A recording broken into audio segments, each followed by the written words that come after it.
Hello, good morning, जोहार। मैं संजय और आप देख रहे हैं न्यूज झारखंड। चलिए जानते हैं आज के मुख्य 25 बड़ी खबरों को। बड़ी खबर की बात करें तो झारखंड में 2 और 3 दिसंबर को बारिश की आशंका। राज्य में 2 और 3 दिसंबर को कहीं कहीं बारिश हो सकती है। मौसम विभाग ने पूर्वानुमान किया है कि 2 दिसंबर को राजधानी को छोड़कर अन्य इलाकों में हल्की बारिश हो सकती है। 3 दिसंबर को राजधानी में भी बारिश होने का पूर्वानुमान है। इससे पूर्व बादल छाए रहेंगे। बादल छाए रहने से न्यूनतम तापमान थोड़ा चढ़ सकता है, अधिकतम तापमान गिर सकता है। 1 दिसंबर तक मौसम शुष्क रहेगा, कहीं कहीं धुंध और कोहरा रह सकता है। अगली बड़ी खबर की बात करें तो शिक्षकों के गृह जिला स्थानांतरण पर सरकार गंभीर। शिक्षकों के गृह जिला में स्थानांतरण करने की मांग को लेकर रविवार को एकीकृत गृह जिला स्थानांतरण शिक्षक संघ के प्रदेश प्रभारी दिलीप कुमार राय ने कांग्रेस पार्टी के प्रदेश अध्यक्ष राजेश ठाकुर, कृषि मंत्री बादल पत्रलेख, विधायक व पूर्व शिक्षा मंत्री बंधु तिर्की, विधायक दीपिका पांडे को ज्ञापन सौंपा। ज्ञापन में कहा है कि पिछले 5-6 वर्षों से शिक्षक गृह जिले में स्थानांतरण करने की गुहार सरकार से लगा रहे हैं। शिक्षक अपने गृह जिले से 400-500 किलोमीटर दूर दूसरे जिले में सेवा दे रहे हैं, जिससे भारी परेशानी हो रही है। प्रदेश अध्यक्ष ने कहा है कि सरकार इस मामले पर गंभीरता से काम कर रही है। वहीं कृषि मंत्री ने कहा है कि शिक्षकों को गृह जिले में स्थानांतरित करने की नियमावली बन रही है। शिक्षकों के वाजिब मांगों को सरकार जल्द पूरा करेगी। अगली बड़ी खबर की बात करें तो शिक्षक संघ ने फूंका विरोध का बिगुल। स्कूलों की समयावधि बढ़ाने के खिलाफ 17 दिसंबर को राजभवन पर धरना देंगे शिक्षक। प्रदेश स्तरीय बैठक में लिया निर्णय। झारखंड सरकार के स्कूली शिक्षा एवं साक्षरता विभाग की ओर से स्कूलों की समयावधि बढ़ाने के फैसले के खिलाफ शिक्षक संघ ने मोर्चा खोल दिया है। रविवार को रांची के सुखदेव नगर में शिक्षकों की प्रदेश स्तरीय बैठक हुई। तय किया गया है कि विभाग के निर्णय के लिए राज्य भर के शिक्षक 17 दिसंबर को राजभवन के सामने धरना प्रदर्शन करेंगे। झारखंड प्राथमिक शिक्षक संघ की बैठक संघ भवन में प्रदेश अध्यक्ष राजेंद्र शुक्ला की अध्यक्षता में संपन्न हुई। अगली बड़ी खबर की बात करें तो राज्य की अदालतों में MBA पास कोर्ट मैनेजर नियुक्त होंगे। राज्य की अदालतों में अब MBA की डिग्री रखने वाले कोर्ट मैनेजर नियुक्त किए जाएंगे। ये कोर्ट मैनेजर मामलों के त्वरित निष्पादन के साथ साथ ई-गवर्नेंस को भी तेजी से बढ़ाएंगे। प्रशासकीय कार्य में भी प्रधान न्यायाधीश, सत्र न्यायाधीश और न्यायायुक्तों को सहयोग करेंगे। हालांकि नीतिगत मामलों में इनका कोई हस्तक्षेप नहीं होगा। सुप्रीम कोर्ट और केंद्र सरकार के निर्देश के बाद झारखंड में सरकार ने इसकी नियुक्ति करने का निर्णय लिया है।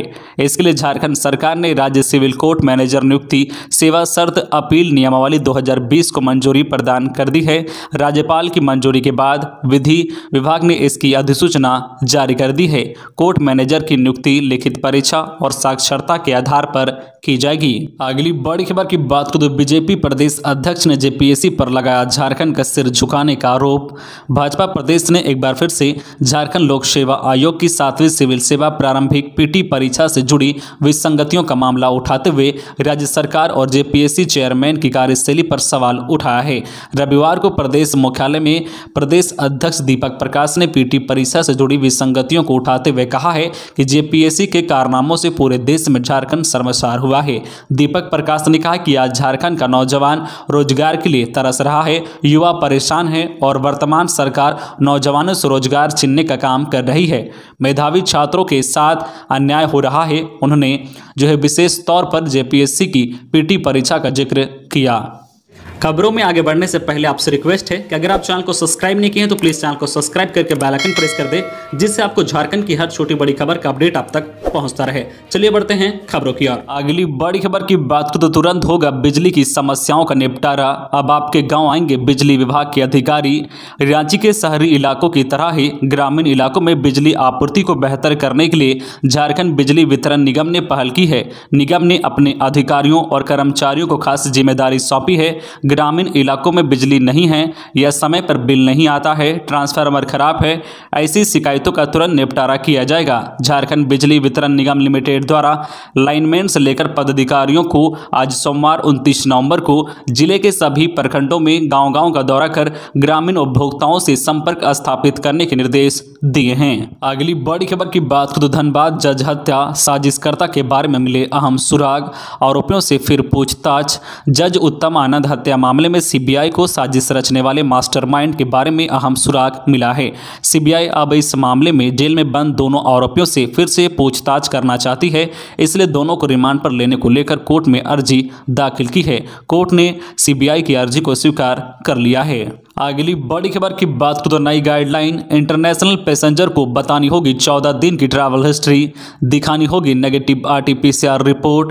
केंद्र सरकार ने रविवार शाम को नए कोरोना वेरिएंट ओमिक्रॉन को लेकर इंटरनेशनल पैसेंजर के लिए रिवाइज गाइडलाइन जारी कर दी है। केंद्रीय स्वास्थ्य मंत्रालय के मुताबिक अब इंटरनेशनल पैसेंजर को सफर शुरू करने से पहले अपनी ट्रैवल हिस्ट्री और नेगेटिव आरटीपीसीआर रिपोर्ट केंद्र सरकार की एयर सुविधा पोर्टल पर अपलोड करनी होगी। इससे पहले केंद्रीय गृह मंत्रालय ने दिन में इमरजेंसी मीटिंग के दौरान गाइडलाइन को नए सिरे से पेश करने की बात कही थी। केंद्रीय स्वास्थ्य मंत्रालय ने रविवार देर शाम इंटरनेशनल पैसेंजर के लिए पुरानी एसओपी को रिवाइज करते हुए नई गाइडलाइन जारी कर दी है। दिन में केंद्रीय गृह मंत्रालय की तरफ से की गई इमरजेंसी मीटिंग के बाद जारी यह नई गाइडलाइन 1 दिसंबर से लागू होगी। अगली बड़ी खबर की बात करें तो पाकुड़ पुलिस को मिली बड़ी सफलता। जिला परिषद कार्यालय में वेंटिलेटर के रास्ते घुसकर जेएसएलपीएस के 183 टैब चुराने वाला युवक चढ़ा पुलिस के हाथे। पश्चिम बंगाल में बेचा था सामान। झारखंड के पाकुड़ जिले की पुलिस को रविवार को बड़ी सफलता मिली है। जिला परिषद कार्यालय में स्थित जेएसएलपीएस के दफ्तर से 183 टैब की चोरी के मामले का पुलिस ने खुलासा कर दिया है। चोरी की वारदात को अंजाम देने वाले एक युवक को गिरफ्तार कर लिया गया है। युवक की निशानदेही पर पश्चिम बंगाल में बेचे गए करीब 10 लाख की कीमत के 83 टैब बरामद कर लिए गए हैं। अगली बड़ी खबर की बात करें तो स्कूलों से वंचित छात्रों के लिए चलेगी विशेष कक्षा। 25 से 30 छात्रों का होगा नामांकन। राज्य के आउट ऑफ स्कूल और ड्रॉप आउट बच्चों के लिए विशेष कक्षा 1 दिसंबर से संचालित होगी। इसे लेकर झारखंड शिक्षा परियोजना ने सभी जिलों को पत्र भेजा है। इसके लिए विशेष प्रशिक्षण केंद्र बनाए गए हैं जो सेतु गाइड केंद्र कहलाएंगे। यहाँ 25 से 30 बच्चों का नामांकन होगा और इनका संचालन 3 से 9 माह तक के लिए होगा। इसके बाद बच्चों का नामांकन विद्यालय में कराया जाएगा। इन केंद्रों को स्कूलों में ही खोलने को लेकर प्राथमिकता दी जाएगी। केंद्र संचालन के लिए सेवानिवृत्त शिक्षकों का चयन होगा। इसके नहीं मिलने पर अन्य व्यक्तियों को चुना जाएगा। शिक्षकों को हर माह प्रति बच्चा 500 रुपये का भुगतान होगा। प्रति माह देय मानदेय के 75% मानदेय का भुगतान माह के अंत में होगा। वही 25% राशि बच्चों के स्कूल में नामांकन के बाद दी जाएगी। जानकारी के अनुसार कक्षा 1 से 3 तक के बच्चों के लिए न्यूनतम इंटरमीडिएट व कक्षा 4 से 8 तक के बच्चों के लिए स्नातक योग्यधारी शिक्षक रखे जाएंगे। अगली बड़ी खबर की बात करें तो झामुमो ने तेज की महाधिवेशन की तैयारी। हेमंत सोरेन सभी समितियों के संयोजक। झारखंड मुक्ति मोर्चा झामुमो ने 18 दिसंबर को होने वाले अपने 12वें केंद्रीय महाधिवेशन की तैयारी तेज कर दी है। केंद्रीय समिति ने इसके लिए आवश्यक समितियों का गठन शुरू कर दिया है। समितियों का संयोजक केंद्रीय कार्यकारी अध्यक्ष हेमंत सोरेन को बनाया गया है। झामुमो के महाधिवेशन विनोद पांडे ने रविवार को इसकी घोषणा की है। मोर्चा के संविधान के लिए बनाया गया है। मोर्चा के संविधान संशोधन समिति में चंपई सोरेन, नलिन सोरेन, विनोद पांडे, दिव्य कुमार सोनू, पंकज मिश्रा, हफीजुल हसन, स्टीफन मरांडी, विजय हांसदा, सुप्रियो भट्टाचार्य, योगेंद्र प्रसाद और जगन्नाथ महतो को शामिल किया गया है। अगली बड़ी खबर की बात करें तो रिम्स जीबी की 53वीं बैठक 30 को। झारखंड हाईकोर्ट ने जन औषधि का टेंडर 90 दिन बाद तक फाइल नहीं होने पर लगाई फटकार। मरीजों को खरीदनी पड़ रही है महंगी दवा। झारखंड के सबसे बड़े चिकित्सा संस्थान रिम्स की स्थिति को लेकर झारखंड हाईकोर्ट का कड़ा रुख कायम है। जन औषधि के टेंडर की प्रक्रिया 90 दिन गुजरने के बावजूद पूरी नहीं हो सकी है। इसको लेकर हाईकोर्ट ने अस्पताल प्रबंधक को कड़ी फटकार लगाई है।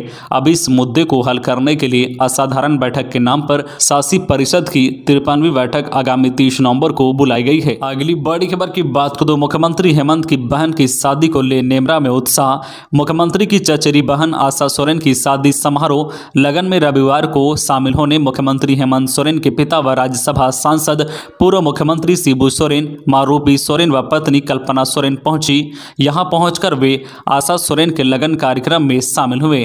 गांव वाले भी भारी संख्या में शामिल होकर लगन कार्यक्रम की रस्म अदायगी की। लगन कार्यक्रम में मुख्यमंत्री की पत्नी कल्पना सोरेन ने बखूबी सभी नियमों का पालन करते हुए घर व गांव वालों के साथ कार्यक्रम को सफल बनाया। अगली बड़ी खबर की बात करें तो हत्या, लूट, बलात्कार प्रदेश सरकार के 2 वर्षों की उपलब्धि। रघुवर दास। राज्य के मुख्यमंत्री हेमंत सोरेन ने जिस वायदे के साथ सत्ता हासिल की है उसे पूरे करने में असफल रहे हैं।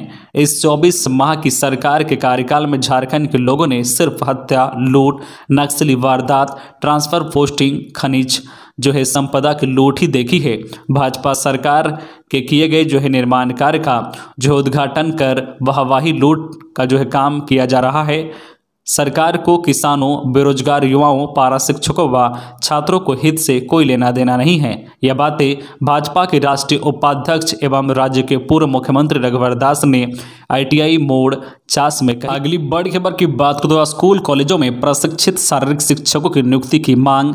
झारखंड प्रशिक्षित बेरोजगार शारीरिक शिक्षक संघ की राज्य स्तरीय बैठक रविवार को मोरहाबादी मैदान स्थित ऑक्सीजन पार्क में संघ के प्रदेश अध्यक्ष प्रभात कुमार की अध्यक्षता में हुई। इसमें निर्णय लिया गया है कि 16 दिसंबर से होने वाले झारखंड विधानसभा सत्र में विधायकों के माध्यम से प्रश्नकाल के दौरान प्रश्न कराने की मांग को लेकर झारखंड के पक्ष व विपक्ष के विधायकों से मिलकर मांग पत्र सौंपा जाएगा। संघ की मांग है कि राज्य के प्रत्येक प्राथमिक, मध्य, उच्च व +2 स्कूलों, कस्तूरबा गांधी विद्यालय, आवासीय स्कूल, मॉडल स्कूल व प्रोजेक्ट स्कूलों में एक प्रशिक्षित बेरोजगार शारीरिक शिक्षकों की नियुक्ति किए जाएं। अगली बड़ी खबर की बात करें तो राकेश पासवान झारखंड मुक्ति मोर्चा से निष्कासित, अनुशासनहीनता का है आरोप। पलामू के राकेश पासवान को झारखंड मुक्ति मोर्चा से निष्कासित कर दिया गया है। राकेश पासवान केंद्रीय समिति के सदस्य थे। पासवान को अनुशासनहीनता के आरोप में निष्कासित किया गया है। प्राप्त जानकारी के अनुसार पलामू जिला समिति ने इसके लिए अनुशंसा की थी। अगली बड़ी खबर की बात करें तो रांची दिल्ली राजधानी एक्सप्रेस के रोड डाइवर्ट की नहीं मिली जानकारी। बरकाकाना स्टेशन पहुंचे दर्जनों यात्री। रांची दिल्ली राजधानी एक्सप्रेस का मार्ग बदलकर वाया लोहरदगा टोरी कर दिया गया है। पूर्व में यह ट्रेन वाया रामगढ़ बरकाकाना होकर जाती थी। बरकाकाना में इस ट्रेन का कॉमर्शियल स्टॉपेज था। रामगढ़ समेत रांची व अन्य जिले के लोग भी समय की बचत के लिए बरकाकाना से राजधानी एक्सप्रेस पकड़ते थे। वाया रामगढ़ बरकाकाना होकर राजधानी एक्सप्रेस गुरुवार व रविवार को रांची जाती थी, लेकिन रूट डाइवर्ट होने की वजह से जानकारी के अभाव में दर्जनों यात्री बरकाकाना स्टेशन पहुंचे थे। बता दें कि पूर्व में ही रेलवे ने गुरुवार को इस ट्रेन को लोहरदगा टोरी होकर भेजना शुरू किया है। साथ ही कहा गया है कि दोनों मार्ग में एक दिन ट्रेन जाएगी। इस निर्णय का विरोध रामगढ़ जिला के सामाजिक व राजनीतिक संगठन के लोग कर रहे थे कि अचानक रविवार को दिल्ली जाने वाली ट्रेन को भी 28 नवंबर से लोहरदगा टोरी होकर जाने की घोषणा रेलवे ने कर दी। अगली बड़ी खबर की बात करें तो नक्सलवाद पर नकेल के लिए पुलिस चला रही है पोस्टर अभियान। सूचना देने वालों को मिलेगा इनाम। झारखंड की लोहरदगा पुलिस ने उग्रवादियों की गिरफ्तारी के लिए पोस्टर अभियान शुरू किया है। जगह जगह पोस्टर चिपकाकर लोगों से आग्रह किया जा रहा है कि उग्रवादियों के संबंध में कोई भी सूचना हो तो इसकी जानकारी पुलिस को दे। सूचना देने वालों को इनाम दिया जाएगा। पुलिस उग्रवाद प्रभावित इलाकों में घूम घूम कर जगह जगह पोस्टर चिपका रही है। अगली बड़ी खबर की बात करें तो गिरिडीह में बकाया वेतन भुगतान की मांग को लेकर पोषण सखी की हुई बैठक, बनी आंदोलन की रणनीति। बकाया मानदेय भुगतान की मांग को लेकर रविवार को पोषण सखी की एक बैठक हुई। बैठक में कर्मचारी नेता अशोक सिंह नयन, पोषण सखी के पदाधिकारी समेत कई पोषण सखी मौजूद थी। बैठक में मानदेय भुगतान को लेकर चर्चा हुई है। इस दौरान पोषण सखी के पदाधिकारियों ने कहा कि पोषण सखियों को पिछले 10 माह से मानदेय नहीं मिला है और कहा है कि अगर सरकार मानदेय का भुगतान नहीं करती है तो आंदोलन किया जाएगा। अगली बड़ी खबर की बात हो तो NIT में 16 से शुरू होगी बीटेक की ऑनलाइन क्लास। राष्ट्रीय प्रौद्योगिकी संस्थान NIT जमशेदपुर में 16 दिसंबर से बीटेक नए सत्र की कक्षाएं शुरू होगी। इसके लिए संस्थान की ओर से औपचारिक नोटिफिकेशन जारी कर दिया गया है। NIT के डीन डॉक्टर अमरीश कुमार की ओर से जारी नोटिस में कहा गया है कि फिलहाल नए सत्र की कक्षाएं ऑनलाइन ही आयोजित की जाएगी। अगले नोटिस तक छात्रों को ऑनलाइन फॉर्मेट में ही इंजीनियरिंग की पढ़ाई कराई जाएगी। अगली बड़ी खबर की बात करें तो शहीद के सम्मान में उमड़ा जन सैलाब। गुमला पहुंचा सेना के जवान का शव, ड्यूटी करते हो गए थे बीमार, इलाज के दौरान मौत। पश्चिम बंगाल के खड़गपुर में तैनात सेना के जवान फगवा उराव का शव रविवार की सुबह गुमला पहुंचा। तिरंगे में लिपटे हुए शव को सेना के वाहन से लाया गया। उराव ड्यूटी के दौरान गंभीर रूप से बीमार हो गए थे। सेना की ओर से कोलकाता में इलाज कराया जा रहा था। गत 26 नवंबर को इलाज के दौरान उनकी मौत हो गई थी। इसके बाद सेना की ओर से फूलों से सुसज्जित वाहन में उनके शव को उनके घर ढोडरी टोली पहुंचाया गया। शव पहुंचते ही पूरा माहौल गमगीन हो गया। जवान के परिजनों की रोने की आवाज सुनकर सबकी आंखों में आंसू छलक पड़े। शव के अंतिम दर्शन व श्रद्धांजलि के लिए लोगों का तांता लगा रहा। इस दौरान भारत माता की जय व जवान फगवा उराव अमर रहे के नारे गूंजते रहे। अगली बड़ी खबर की बात करें तो डीसी के निरीक्षण में गायब BLO सस्पेंड। जिला निर्वाचन पदाधिकारी सह उपायुक्त सूरज कुमार ने शनिवार को विशेष संक्षिप्त मतदाता पुनरीक्षण कार्यक्रम 2022 के तहत बूथों पर चल रहे विशेष अभियान दिवस कार्यक्रम का निरीक्षण किया। इस दौरान उन्होंने जमशेदपुर पश्चिमी विधानसभा क्षेत्र के 2 भवनों टैगोर एकेडमी और राजेंद्र विद्यालय में स्थित 5 बूथों का जायजा लिया और बीएलओ को पारदर्शिता के साथ काम करने का दिशा निर्देश दिया। इस दौरान राजेंद्र विद्यालय में एक बूथ की बीएलओ सहायक शिक्षिका कुमकुम कुमारी के गायब रहने से नाराज उपायुक्त ने उन्हें सस्पेंड करने के निर्देश दिया। राजेंद्र विद्यालय में 3 जबकि टैगोर एकेडमी में 2 बूथ है। तो ये थी आज की झारखंड की टॉप बड़ी खबरें। इसी तरह झारखंड की हर छोटी बड़ी खबर देखने के लिए आप हमारे चैनल न्यूज झारखंड चैनल को सब्सक्राइब करके बेल आइकन प्रेस कर दीजिए, जिससे आपको झारखंड की हर छोटी बड़ी खबर का अपडेट आप तक पहुंचता रहे। तो आज के लिए बस इतना ही, हमें दीजिए इजाजत, फिर मिलते हैं नेक्स्ट न्यूज में।